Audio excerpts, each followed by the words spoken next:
Hello friends, welcome back to my channel. तो friends, अब तक की वीडियो में हम बात कर चुके हैं सेक्शन 13 के बारे में, जो रिलेट करता है grounds of divorce and judicial separation से। तो इसका पहला ग्राउंड है अडल्ट्री, जिसे हम ऑलरेडी अपनी पिछली वीडियो में कवर कर चुके हैं। तो अगर आपने वो वीडियो नहीं देखी है तो प्लीज पहले उसे जरूर देखिएगा। इस वीडियो का लिंक मैंने डिस्क्रिप्शन बॉक्स में दे रखा है, आप इसे वहां से भी देख सकते हैं या फिर इसे चैनल पर जाकर भी देख सकते हैं। तो देखिए friends, grounds of divorce and judicial separation का सेकंड ग्राउंड है क्रूएलिटी। क्रूएलिटी का मतलब होता है क्रूरता या फिर कह लीजिए निर्दयता। तो जैसा कि आप सब लोग जानते होंगे कि आज भी हमारे देश में बहुत से ऐसे लोग हैं जो अपनी वाइफ को सिर्फ एक ऑब्जेक्ट समझते हैं और उनके साथ क्रूरता दिखाते हैं। उनके साथ मारपीट करना या फिर उनको गाली देना उनका एक शौक बन जाता है। तो ऐसे ही लोगों की वजह से सन 1976 में जब marriage laws amendment act pass हुआ तो इसने क्रूएलिटी को भी एक ग्राउंड बना दिया डिवोर्स लेने का। मतलब कि क्रूएलिटी की वजह से, यानी कि क्रूर व्यवहार या निर्मम व्यवहार की वजह से भी अब डिवोर्स लिया जा सकता है। तो आप लोग अपनी बुक्स में देख सकते हैं, इसमें क्या लिखा है। After passing of the marriage laws amendment act 1976, cruelty also has become a ground of divorce. Where cruelty has been established, it is all the more appropriate that the couple be permitted to live apart and their marriage deserved to be dissolved. मतलब कि marriage laws amendment act pass होने के बाद cruelty ground बन गया divorce का, और जहां क्रूएलिटी साबित हो जाए तो ये एप्रोप्रिएट होगा, मतलब कि उचित होगा कि कपल को परमिट कर दिया जाए अलग रहने के लिए और उनकी मैरिज को खत्म करने के योग्य माना जाए। चलिए तो अब आगे देखते हैं।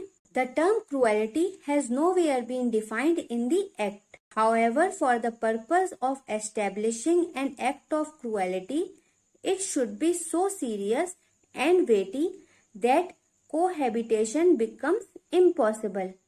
It should be somewhat more serious than ordinary wears and tears of routine marital life. तो देखिए इस लाइन का क्या मतलब हुआ फ्रेंड्स। इस लाइन का मतलब हुआ कि क्रूएलिटी को कहीं भी डिफाइन नहीं किया गया है, फिर भी क्रूएलिटी जो साबित की जाए वो सीरियस होनी चाहिए। मतलब कि जैसे घर में अगर थोड़ी बहुत कभी कभार लड़ाई झगड़ा हो गया तो उसको क्रूएलिटी नहीं बोलेंगे। मतलब गुस्से में अगर किसी ने गाली दे दी तो वो वर्बल क्रूएलिटी में नहीं आएगा। यू कांट से कि मेरे साथ क्रूएलिटी हुई। लेकिन हाँ, अगर थोड़े बहुत से ज्यादा है, मतलब कि सिचुएशन लग रही है कि सीरियस है, कि अरे ये तो कुछ ज्यादा ही हो गया, तो हाँ, तब वहाँ क्रूएलिटी साबित हो जाएगी। आसान भाषा में कहें तो अगर एक पत्नी का अपने पति के साथ रहना मुश्किल हो रहा है उसके बिहेवियर की वजह से या फिर उसकी मारपीट या फिर गाली गलौज की वजह से, तो फिर यहाँ पे क्रूएलिटी साबित हो जाएगी और ये एक वैलिड ग्राउंड होगा डिवोर्स का या फिर जुडिशियल सेपरेशन का। चलिए तो अब देखते हैं इसका एक केस लॉ।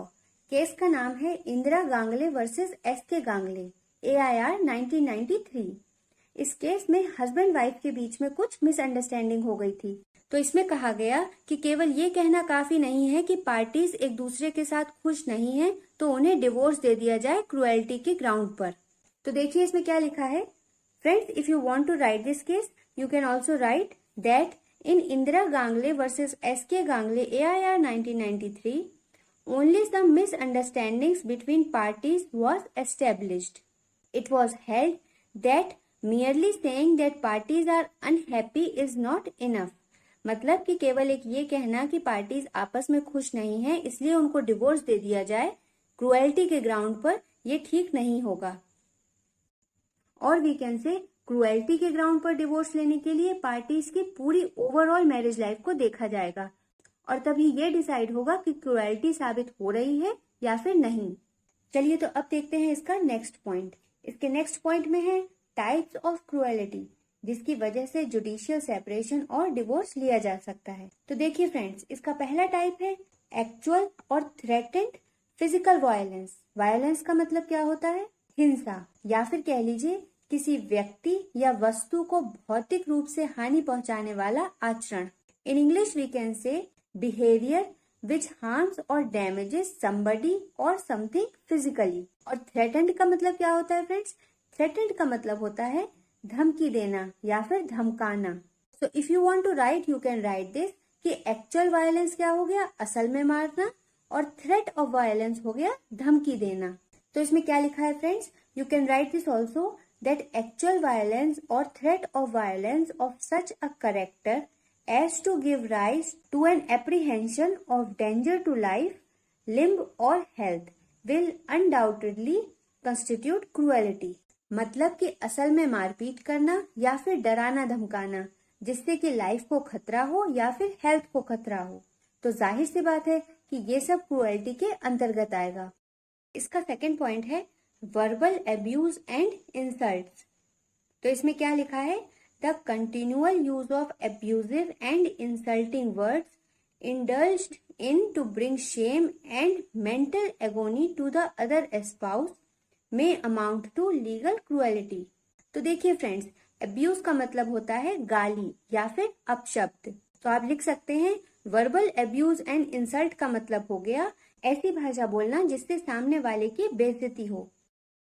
तो देखिए friends, verbal abuse and insult में क्या हुआ, मतलब कि गाली गलौज करना या फिर बेइज्जती करना जिससे वाइफ को शर्मसार होना पड़े या फिर शर्मिंदगी महसूस हो या फिर उसकी मेंटल सफरिंग हो। तो अगर एक हस्बैंड अपनी वाइफ से गाली गलौज करके बात करता है जिससे कि उसकी वाइफ को शर्मिंदगी महसूस हो या फिर उसकी मेंटल हेल्थ पे इफेक्ट पड़े, तो ये सब चीज वर्बल अब्यूज एंड इंसल्ट के अंतर्गत आएगा। और इसके बेसिस पे भी एक वाइफ अपने हस्बैंड से क्रुएल्टी के ग्राउंड पर डिवोर्स ले सकती है या फिर जुडिशियल सेपरेशन ले सकती है।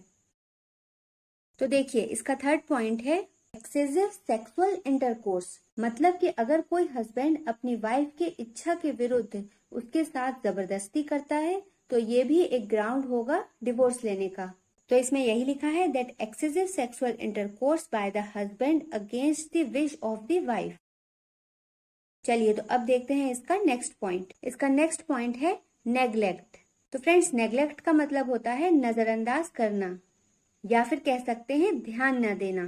तो सपोज करिए कि एक हस्बैंड है और वो अपने वाइफ को ऑल टाइम नेग्लेक्ट करता है और उस पर बिल्कुल भी ध्यान नहीं देता है और साथ ही साथ अपनी कोई भी ड्यूटी नहीं निभाता है एज अ हस्बैंड, या फिर वो किसी और पर्सन की कंपनी में ज्यादा रहता है और अपनी वाइफ को ऑल टाइम नेग्लेक्ट करता है, तो ये सब भी ग्राउंड होगा डिवोर्स का या फिर जुडिशियल सेपरेशन का। तो देखिए फ्रेंड्स, इसमें यही लिखा है that neglect by the spouse in the discharge of his और her duties of attention and company to the other and forcing the latter to leave the home on account of such conduct would in the circumstances of any particular case constitute neglect justifying judicial separation or divorce on the ground of cruelty।